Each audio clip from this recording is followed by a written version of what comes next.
Come laugh, learn, and love with us, your hosts, Peter and Theresa Martin. We're going to share stories, insights, everything on how to strengthen your marriage. We're going to have a lot of fun because we've got wisdom to share as long as it's shared with humor and maybe a glass of Italian red. Join us now for the next episode of Love That Lasts. Welcome to Love That Lasts. I am your host. My name is Gregory Martin. I am the son of Peter and Theresa Martin, and I'm here today to interview them with some questions that I've come up with based on my experience at the modern university scene. So I go to school. I'm a student at Franciscan University studying philosophy.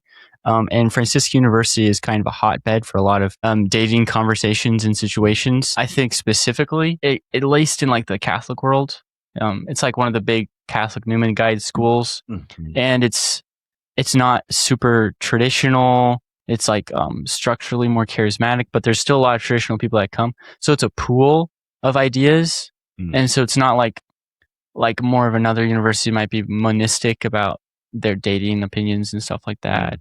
But this is like there's a lot of chaos. Well, and you called it a modern dating world, but modern Catholic dating. Yeah, that's true. I mean, compared to like the hookup culture. That's in no, other it's not. universities. Yeah, no, not really. No, you don't find that as much, I would think. No, not much.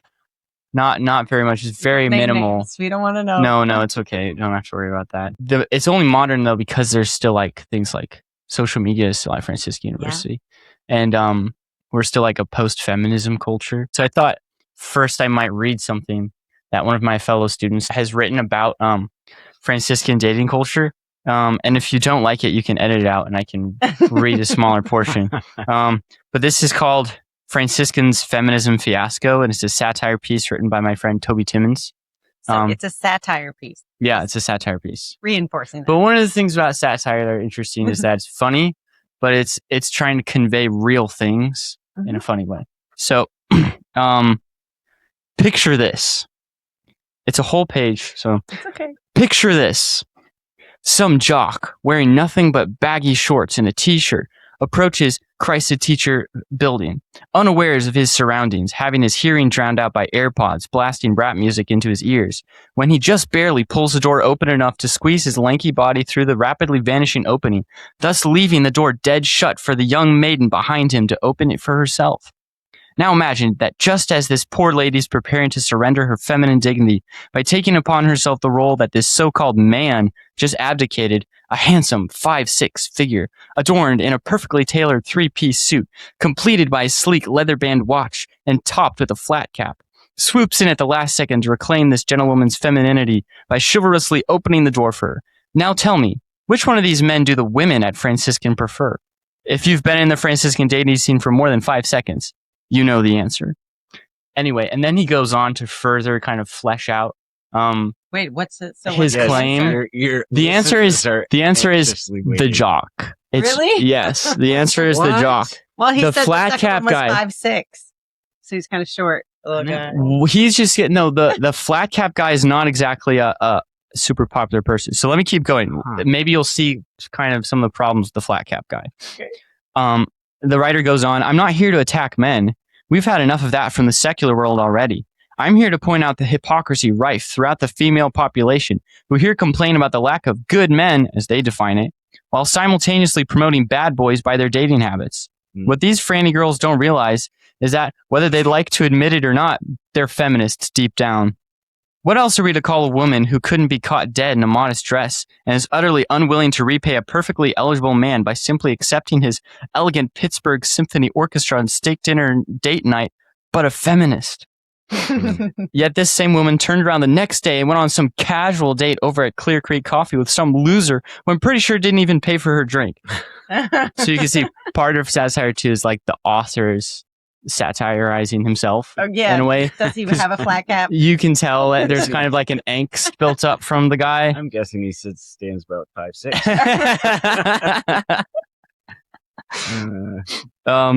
We can keep going. It's almost done, and I think it'll the idea might be a little more clear at the end of this. Yeah. Oh, it's not just her too. The problem is systemic. How appalled was I that on on that fateful first day of freshman fall, to have my dreams of finding a submissive and modest wife at Franciscan crush when I witnessed a sea of skinny jeans, shorts, and leggings covering the precious legs of every woman around. Just avoid those women, then, and look for the conservative ones. Some weak excuse for a traditional man might retort.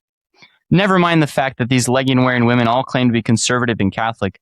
Who's even more insidious than them are the so-called trad girls on campus who prance into St. Peter's Latin Mass in a dress that just barely touches their knees and an unveiled head, only to be seen in the calf that same evening in leggings and a hoodie.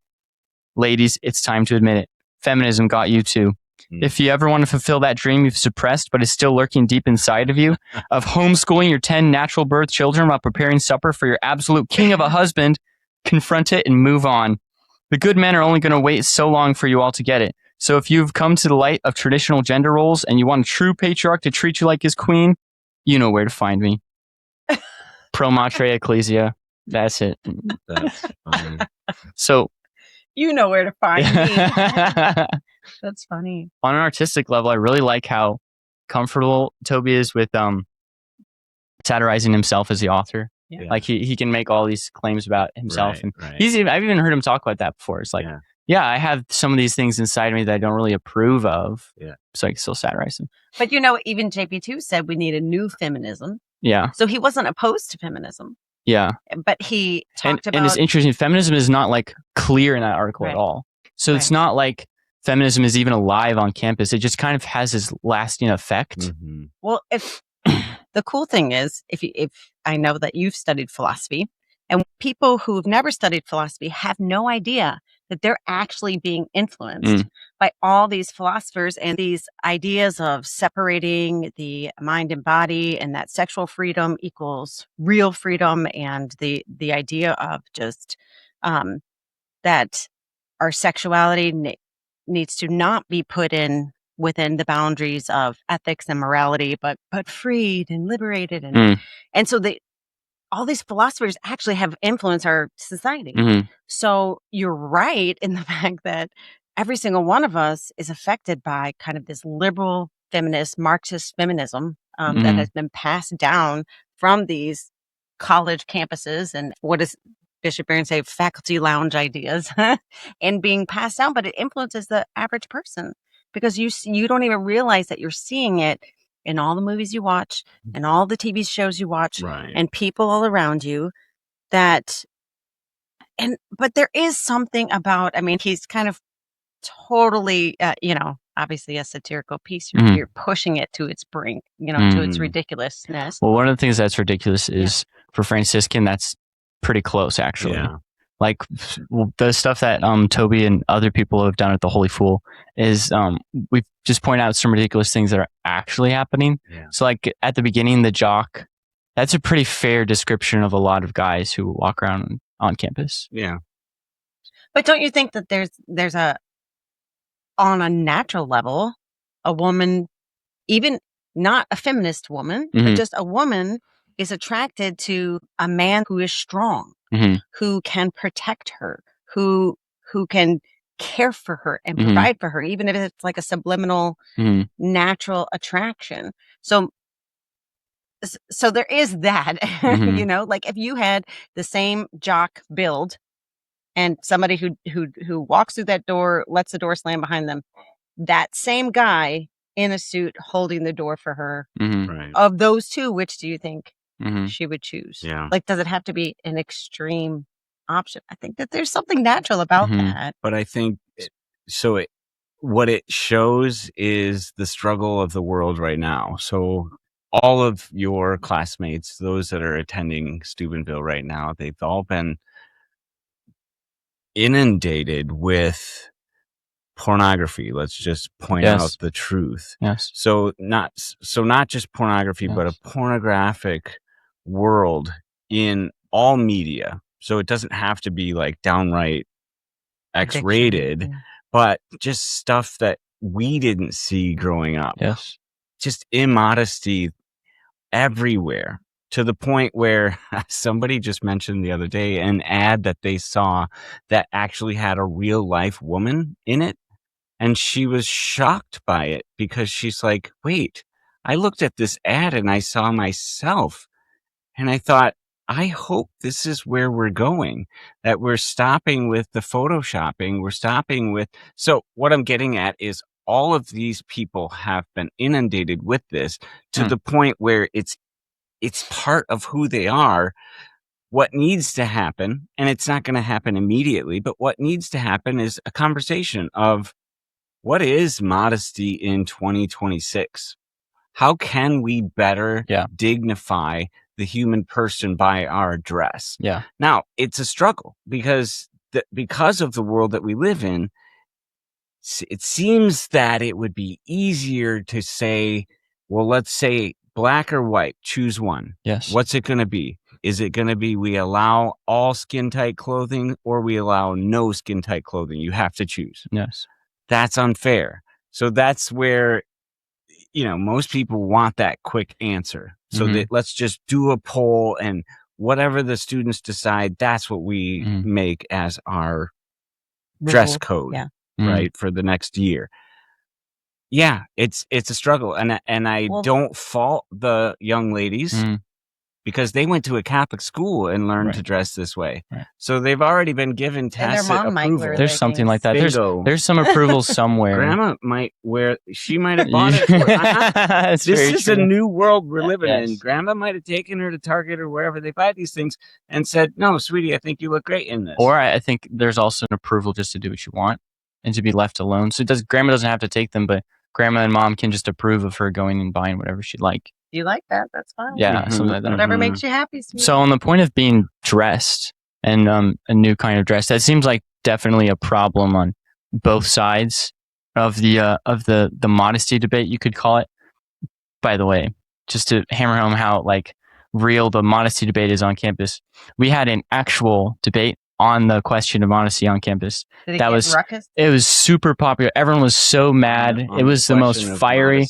The question for that was, is modesty more of a responsibility of the man or the woman? Or rather, is immodesty more a fault on the man or on the woman? Good question. And it was put on by the Veritas Society, so one of the biggest clubs on campus. I think maybe over 200 kids attended that debate. Everybody got rowdy. Oh yeah, and then I myself left the. Were you mad? No, I was having a great time because so many of my friends went up to give speeches. There's a period in this style of debate where you can go up and give a minute speech. Nice. My friend David Hall gave a minute speech. There was a modestly dressed girl who gave a speech. That was pretty funny because she thought she was modest. That was kind of a funny thing. Anyways, but afterwards we left and we went to some dorm and we kept discussing it for hours. So it was obviously a topic that resonated with everybody on the campus. Everyone had differing opinions, but it's weird. It's like, it also, when you mention pornography and advertising, that it's a different kind of dressing, obviously, to create a media or to advertise, because you're now dressing, you're presenting these models in a way, and that's kind of the same question, honestly. Like, how are we presenting ourselves? Yeah. I don't really know. Were there any conclusions drawn from the debate? Yeah, there always are in the structure. I don't remember how the voting went at the end though, because that wasn't like the important thing. I like the way that they phrase the question, even though it's wrong. There is no debate between man or woman. It's our responsibility as human persons made in God's image and likeness. But if you're going to have a debate, let's make it divisive. Let's go back to Adam and Eve. It's the woman that you. It's all Eve. It's all Eve. She's the reason. You and put in her the here. end, It's your fault. we'll all just agree on the scapegoat. It was the serpent that tricked us. Yeah. Yes. Nobody's fault. Right. Well, it's tricky because it's a both and, right? And that's exactly what you were just saying. It would be easy to just go totally, let's pretend like it's the 1950s again and we'll just go back in time. But that wasn't actually a very glorious time. And that point that it wasn't actually a real time is even more interesting for the dressing and how we present ourselves debate, because someone like the trad who's well-meaning and he sees the problem, he's trying to appeal to a time that doesn't even exist. Right. That's something in his imagination. Right. Yeah. So all we can do is move forward to a better time. Can I shift our direction? So the beautiful thing about this kind of a debate is that if you're actually open to finding the truth together, then you can get somewhere. And it just made me think of, this is exactly why we practice the art of dialogue in our married couple groups, because it's an opportunity for husband and wife to sit down, give their opinion, and then to be able to appreciate each other's opinion. And after they've done that, then perhaps come to a conclusion. But this kind of a debate, it's going to happen in your relationship, dating relationship. So let's say Toby Timmons, let's say he finds someone who he's attracted to, and they go on a date and they have a relationship. Like, that's a question that you need to ask and say, listen, what is a boundary, or should we have boundaries, or how should we dress? And not to just say, I think that skirt is too high. I think that, it should go at least below the knee. Like, that's not having a conversation. But to be able to respect the person and to say, I love you so much that I want to make sure that your dignity is being... Well, because isn't the modesty question itself, when you're talking about clothing, that's the superficial outward happenings of something that's deeper within. Yes. So if we encourage each other's dignity, I feel like that there shouldn't be a dress code for church necessarily. Like, now I wouldn't let my daughter go in certain clothes to church. But on the other hand, if you raise someone's dignity, they will slowly rise to dignify themselves, and their clothes actually will, I believe it, that they will change. And it's not about the clothes, because we've been debating this, Gregory, actually since we were in college. And so I think it's beyond the clothes argument. It should get closer to this dignity of the human person. Yes. When you do that, and when you meet someone who can treat you and see your dignity, you recognize that they're not looking, like, maybe they're not looking at the trappings. They're not looking at what you're wearing or how you're styled, but they really see your heart. And that's the kind of person that you should be attracted to date, right? Like, someone that can see past all that. Now, that's obviously the first thing we see, but it's the first thought that Gregory looks nice in a suit. That looks good on him. But it's also the second thought, the third thought, getting to know this person that you're dating, getting to know this person deeper. And hopefully then this girl would appreciate someone who does respect her. But that first instinct is to look for the handsome guy, right? But it's that second, third, fourth. We've interviewed Father Paul Check on our podcast before, and he's one of those people. Even I often feel like I'm scrutinized by others. Yes. Especially when we attend Latin Mass, because my skirts do not always reach the ground. I don't think you have any that sweep the floor. I don't. And most of the women who go there do, and I just have a different sense of style. Not that we're judging, it's just you don't that is a fact. That's just a pure fact. I just have a different sense of style, and I like my sense of style. And yet when I'm at that Mass, sometimes I do feel a little judged by my outward appearance. Yeah. And every time we saw Father Check there, it was like a breath of fresh air, because he saw beyond that. Yeah, he saw who I really was. So how do we make men like Father Check? Right.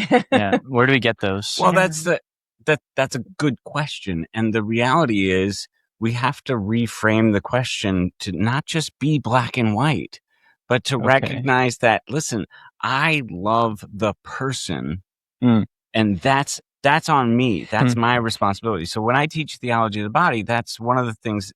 I have a very short period of time, and this is seminarians. It's not a course. Right. It's a week course, they're not right? At the end of their it's like a week course, and they're not being graded. Not weak as in not strong, but week as in 7 days. Yeah. So 5 sessions maybe. I give them challenges just to kind of say, well, how can we actually use the theology of the body in our life? So that's one of the things I say is, guys, you need to work on eye contact. Okay, that's incredibly tangible. Yes, is you're looking them in the eyes, and that reminds us that they're not just an object. So even if it's just someone who's working at the store, that we're looking them in the eyes and we're calling them by name. Most of them have a name tag on. So those are two things to just remind us that these are persons. Persons meant to be loved. I was just listening to a speech Jordan Peterson gave. The subject was an imagined dating scenario, and he was imagining how this guy was going to interact with this girl, and he was discussing the motivations. And he said what psychologists have discovered about your eyes is that your motivations basically drive where your eyes go. So you can discover the deepest motivations of a person by watching their eye movement. And other psychologists have studied this too. Like Google has studied this extensively, so they can monitor where the eyes move, so they can tell how to make the best page on a computer for you to look at. But anyways, in their studies of the human eye and of the neurology behind the human eye, they said that looking at the human eye is the closest thing to opening the door of the mind. Soul. It's like mind reading. They said it's that's the link is so tight. Yeah. So that's I'm full in support of looking at somebody's eyes. Well, it is also interesting that St. John Paul II, the reason why they called all of his discourses a theology on the body is because he talked about this dignity that our lived experience as a person, the only way we live as a person is through our actions. Yeah. So, and our actions make us who we are, and our actions are done in the body. So yes, eye contact, but actually your body is expressing your lived experience of your soul. And so the body is important. And so eye contact, yes. But I also think in loving the whole person and meeting people in their real. And so instead of a judgmental, oh, she went for that guy instead of me attitude, obviously was a satirical. I'm not trying to pick on him. Pick on Toby. But don't pick on Toby. No, but where is the focus? If the focus is, oh, God bless her, all right, that's who she, why is it the focus still is on him? But there still can be other ways to focus without. But what I'm saying is, you meet them in their real. If you're focusing on loving that person in the real and recognizing that everybody's on their own journey, and you have no idea, this might be modest compared to what her sister wears. Okay. Do you know what I mean? You don't know their background. But there's still something else, because this is a special kind of interaction that we're trying to procure and teach to young men. It's not the kind that you want to interact with. When you're at the supermarket, that's a very different kind than we want to teach to young men who are looking to date and marry. And we want that to happen. If you want to be a man, you need to have some quality of aggression worked in to your activity. Yeah, you're here to beat all the other guys, for one. You want to be the one guy. To win her heart. You want to win her heart. You don't want to be aggressive towards her heart, though. So this is the problem. Feminism has kind of watered down what men can do that's manly towards women. And so the trad sees that the problem that feminism has done, and he's trying to fix that by wearing the flat cap and the 3-piece suit. Right. So he's not really doing it very well. But there's this tension. How do we be masculine, confident men with this sense of I'm gonna go win something, and yet gentle to her heart. Yeah. And loving. Yeah. So it's a balance. That's interesting. So it's been a while, and Theresa and I became friends. It's been a while since you dated. Since they were dating. We were on campus. And since you were in the game. I just want to push back on the aggression. I get it. The thing that's missing in that approach is I trust that God has someone for me, that God is in charge and he has someone that he's already. And then when you see that person, then I suppose, there's some, but I don't want to say aggression, you're the hunter for their prey, but instead just I want them to know that have caught my eye, that they are special to me. And I'm comfortable enough in God's will for my life that if it's not reciprocated, then I can walk away. So, and that in itself, I believe would be attractive. The fact that you're willing to wait? That you're confident. Yes. Yes. So that you're saying, listen, I love you, or I find you attractive, whatever it is. But if you shut me down, Okay. You respect their freedom. That's unfortunate, but so that's my hesitation on the whole like Aggression aggressor thing. Well, but and then maybe I get that there must be a little bit of that tension too, because you don't want her to go away. And the aggression could be against your own self in a Yes. sense too, like conquering your whims, willing to die to all the things that are not of God for sake of loving her. Because the aggression problem has been something I've been personally working on, because it seems like like men have aggression, and feminism says that's bad and like demonic even, but I don't think it is. So I'm trying to like find a good place. You want to fight for something. You want to be a fighter, and I think that's really important. Yeah, it's necessary. So we are meant to be the protector. So we're meant to be there to protect the family, to protect what we own. So yes, there needs to be some sort of aggression. But in particular, in this day and age when the lack of virtue is everywhere, I would say that's where we need to be spending our aggression. That's why things like Exodus 90 are excellent, because they help us to center all of this aggression that we have on something. So what did G.K. Chesterton say that is wrong with the world? Oh, I am. Yes. So that centers it on, okay, I'm going to spend my aggression on working on myself, and then fighting my demons, fighting the temptations that I have, fighting for myself. That's not just a selfish thing. That's a way for me to use that aggression so that I'm not out there fighting battles that aren't my own. So sometimes, like, we'll go back to the whole feminist. Sometimes people just fight this because it makes them feel like they're a part of something. Bingo. Yeah. And so now you belong to something, and you can call yourself a man, but yet you still have things inside you that need to be.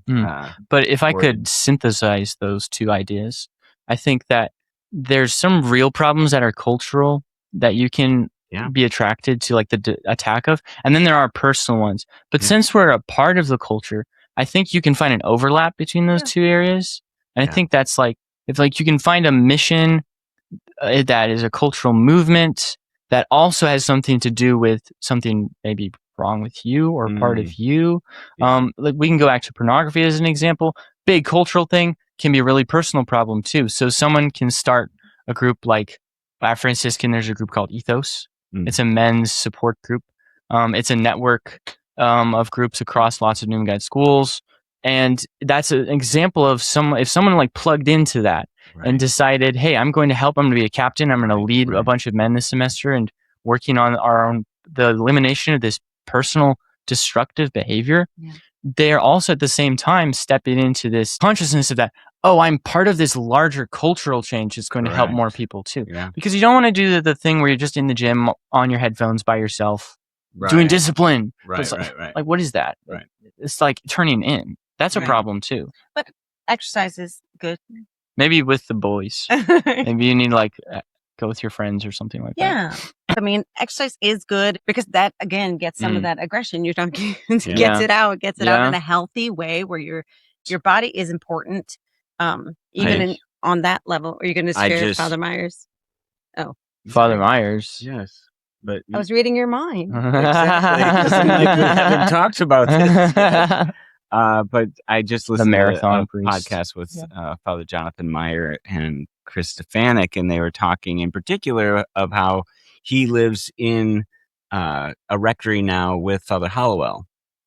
And the two of them, do you remember Father Hollowell? He came on the Lord's pilgrimage with us. He was suffering from cancer. He has a plate in his bald head. And then Mary healed him. And then he had a miracle from Lourdes. Yes, I remember that. So they live together in a rectory, and they basically have scheduled their lives together. So they wake up and they do morning prayer together. And I thought, that's wonderful. And he pointed to the gospel, like, well, Jesus didn't send people out one. Oh, yeah. He sent them out 2 by 2. So it's necessary for us. But then it's kind of sad because he recognized, he's like, most of my priesthood up until that point was alone. Solitary. And that's not healthy. No. And I'm glad that this is becoming, because I've heard from other dioceses that this is becoming more and more a popular thing to do, an accepted thing to do. It's funny how in the world. We have these preconceived notions that, they should be fine on their own. But it was never the case. And I think people are starting to wake up to that. Yeah. At Franciscan, you have like the household system. So even from the 70s, we've recognized individualism doesn't really work, for one. But we're still, I think the individualism must be so deep that we still haven't gotten rid of it, because when we come to... It's kind of in our American fabric. Yeah, it's so much. It is. I mean, when pull yourself up from your bootstraps. You know, it's like, well, now it's time for you to get thrown out and do it all yourself, sort of thing. That's kind of a problem. Like, that's at Franciscan, that's a problem. That's like, if you're discerning marriage, you're discerning not being a monad anymore. If you're discerning household, you're discerning not being a monad anymore. If you're discerning religious life or being a priest, you're kind of trying to do the same sort of thing. So everyone has this basic problem where they're all just a little individual atom that they're trying to plug into something. And it's difficult though, because, well, like, what do I choose? There's so many of them. It becomes like a game of options, and then you get stuck in something like a utilitarian ethic, which is like, oh, well, I obviously need to choose the best of all the options for me. And you need to maximize. Maxing is like a big word now too. Like, people want to maximize all sorts of things, because when you're an individual faced with a lot of options to plug into, you think, well, I guess I have to maximize my option. Yeah. And that can become something that the trad boy does when he's looking for a girl. He'll try to maximize. Toby has another really good piece of satire. It's a what do you call it? Shoot. It's a piece of paper that's like a job offer, but it's describing the perfect wife. A trad wife. Yeah. It's very funny. I wish I had that too. But pull a tab if you're interested. It's something like that. It's like, it has you circle like things you agree with at the bottom. But that's obviously wrong, because you're not respecting the person. Right. So how do you think we can teach someone to let go of maximizing? Because to let go of maximizing, what you have to do is you have to solve the problem of what I choose. Well, and it's that trusting the Holy Spirit and trusting God with your life. Because even like the Catholic dating apps, while there is some good of trying to connect people with other people in our very disconnected world. So it turns people into like a marketplace. Of course. I don't like them. And all of a sudden you're judging people by their look, by their face, by their, and they're just one of many options, instead of allowing God to put someone in your life who's your everything. So you think the advice, like, for that individual who's been separated from where he's come from, is in the environment where there's options to be a part of? I think growing in your relationship. We need to grow in relationship with God. Absolutely. Yeah. Learning the art of discernment and the way that God works in our lives, and then having a bunch of, like, teaching the whole of the university to be open to the charisms that God gives. Yes. Like, if somebody says, listen, I'm going to join this household, that's awesome. Join that household. Or I'm not going to, or I'm going to do something completely different. Then be open to that and loving them. But now here's with the Holy Spirit. With the Holy Spirit. Okay. Well, here's a new problem now. There's like a rise of the traditional kids who have like found, I don't know, podcasts, I guess, but through the podcasts, like pictures, images, and an idea of an older time that was better. But not that old, doesn't matter. An idea of something better than what we've had in maybe the charismatic Franciscan, something like that. And those kids kind of have a feeling that, well, I've done a little philosophy and I've thought about this, and maybe it's possible to like make something a little bit better than what we have. And this is like a growing group at Franciscan. I say like 30, maybe 40%. Okay. Like they don't want to join a household and they don't want to be charismatic, basically. So those are like the usual veins.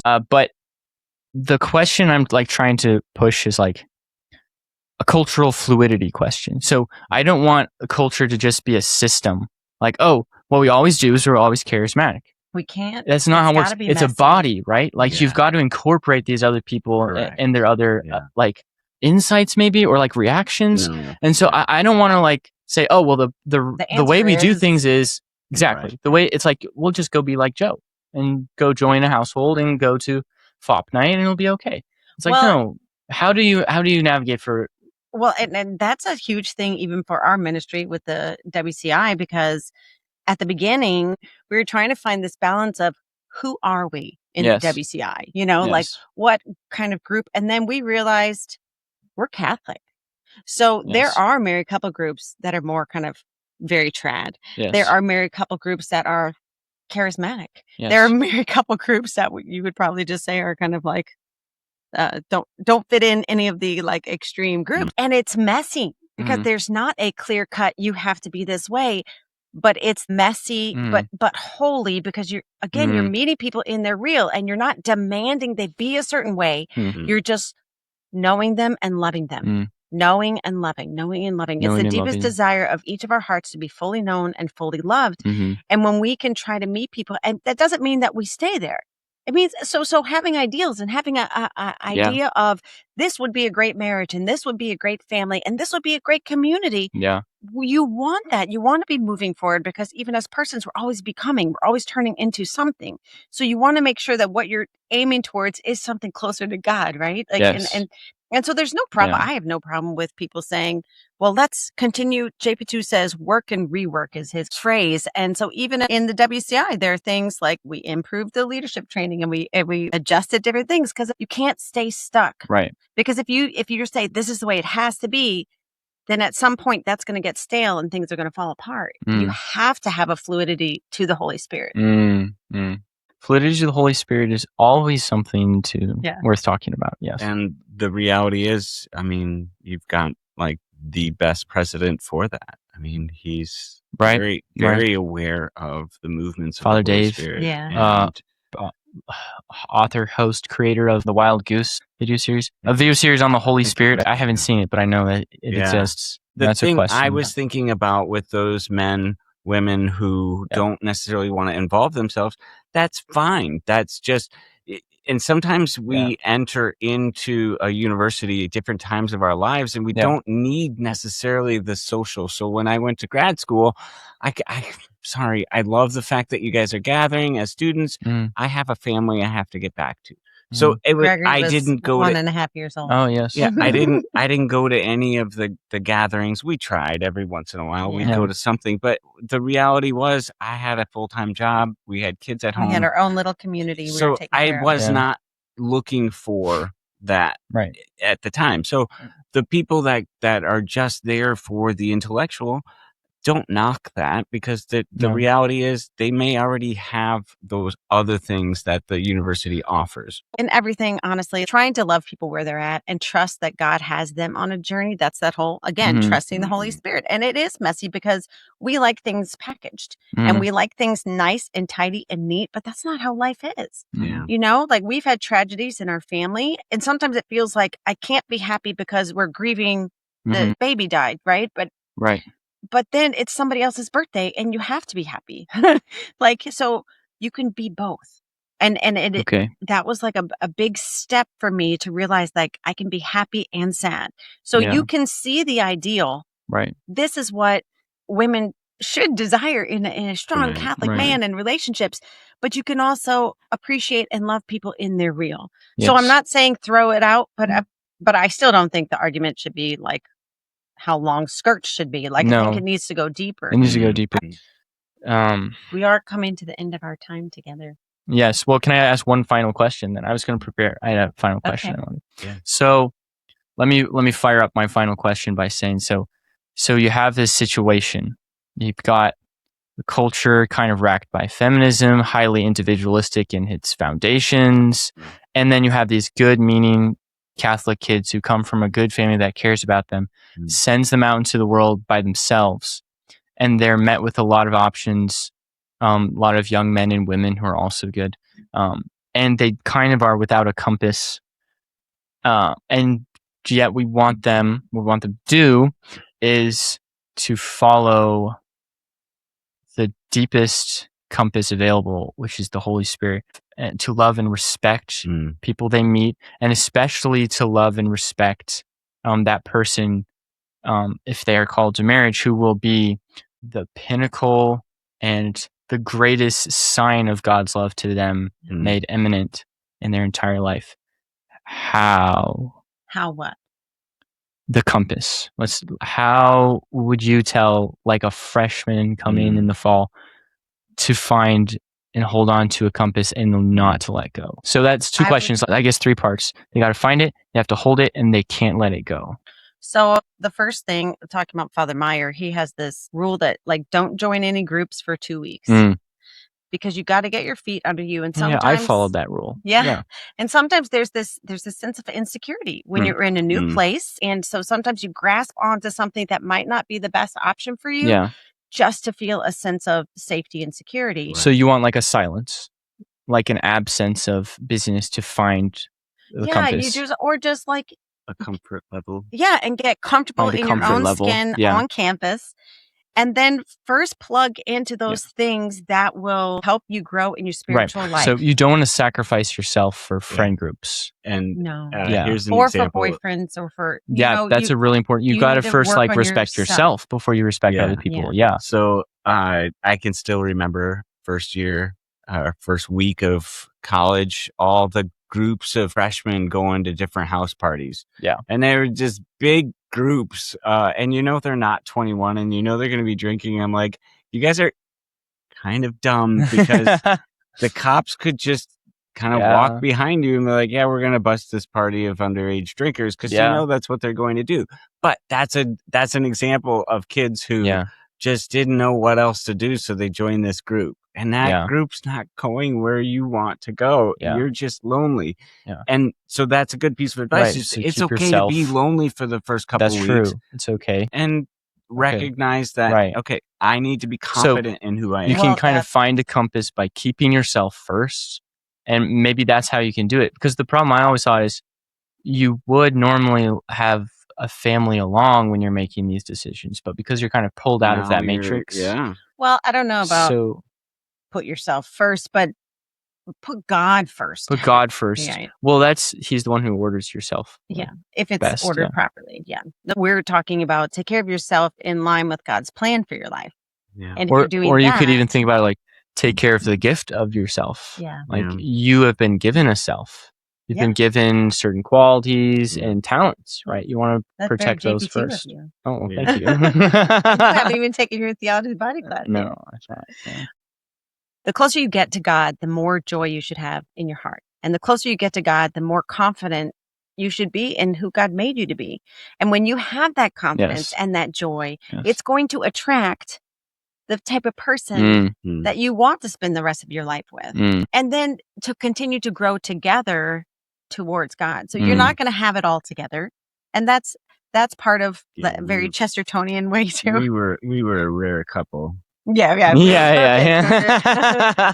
No, but I mean, to be okay with not being okay, to be okay with who you are and be confident, even though you make mistakes and you fail and you have problems and you have I think you can be confident because you're praying, you're one with God. Like that's where you need to stem your confidence from. And then to go then to the next question of once you have a person, how do you hold on? You hold on, number one, with the confidence that this was no accident. Yes, the very two good. of us meeting was no accident. Yes, this is something. And obviously, the as you grow closer together, your relationship, you strengthen it, and then the two of you recognize that this is God's will. Yes, that is your anchor when it comes to how do we keep this. Now, I use anchor because it is a storm. Marriage is an absolute storm because we came from two different worlds and now we're trying to put them together. That's difficult. Then all of a sudden, as you mature, you become aware of trauma from your past that you didn't even know about. And now all of a sudden you feel like you're a different person, or your spouse is a different person. It's incredible, but you hold on to that anchor of God's got this. Yes. God started this. He's here. He's been here from the beginning, and he will help us through this. Even though, people will often say, well, it's unfair because it's not the person I married. But the reality is you're not the person that married that person that day, right? So, and I think it might be harder for smarter people because you're a perfectionist. There are people who get straight A's, who want to do the best, who want to maximize all their options, right? they're most likely perfectionists. Yes. Right. And then they're honing in on that. And this walk with Jesus, you got to let go of some of that perfectionism now, or actually reorient it. Well, I've actually thought about that a little bit, because like to be perfect in holiness is actually to accept. Well, I think faults. perfectionism is also based on, I can gather all the evidence and make the best judgment. So you also have to be humble in knowing that you don't have all the evidence, right? Yeah. I wanted to say that I really liked the "this is no accident" idea, because I think that really clearly points to the kind of relationship you want with God, because you don't just want to have something imaginary. You don't want it just to be like a exegesis on the Bible in the chapel. Right. Like, you want it to be about reflection of how God has written a story in your life, like where God has caused stuff personally and like caused deepest things in you. And so, and that he continues, and that he is a good father who gives good gifts, and that if he's giving a good gift, he will also care for that. Like, it's not something. So what we're talking about is we have a personal father. We don't we have a father. a God who's wound up the clock and now let it go. But no, he continues. Also, mini vent. We don't have a Jesus boyfriend. I feel like something in the charismatics is there's a weird lean towards Jesus is my boyfriend sort of thing, which is a different kind of relation. Well, like, he is all of our bride. There's still something like, romantic and erotic in the love of Jesus, but God is also your father too. So you don't want to lean too much in any of the qualities of the love of God. I want everyone to have like the most beautiful, deepest attachment to God available to them. And Jesus is my boyfriend. There's more. Yeah. There's more for you. But that's a grasping, I think. Yeah. And a good relationship with God is a hand open. Yeah. So take what he gives you. It's walking on water. It's scary. Yeah. That feels more like I found this stone I'm going to stand on. Yeah. Do you know what I mean?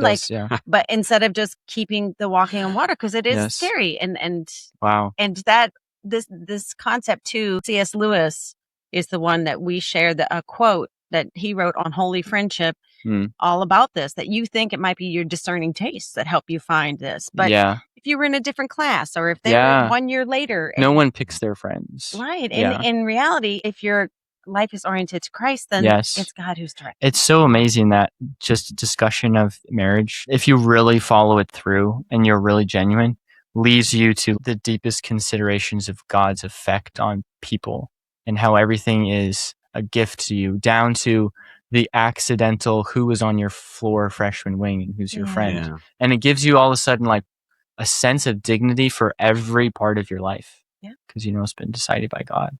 Amen. Wonderful. Right. Did we answer all your questions? No, but you answered a really good set of questions. And you answered them really well. Gregory, you're going to have to come back and do this again. All right. Yeah, absolutely. That would be fun. Yeah. Well, everybody pray for Gregory. This is his senior year at Franciscan. Thanks for being with us, Gregory, and having fun. And thanks for being on the podcast. Thanks for making me 21 years ago so I could be on this podcast. I appreciate that every welcome. Day. God bless, guys. Okay, we love you very much.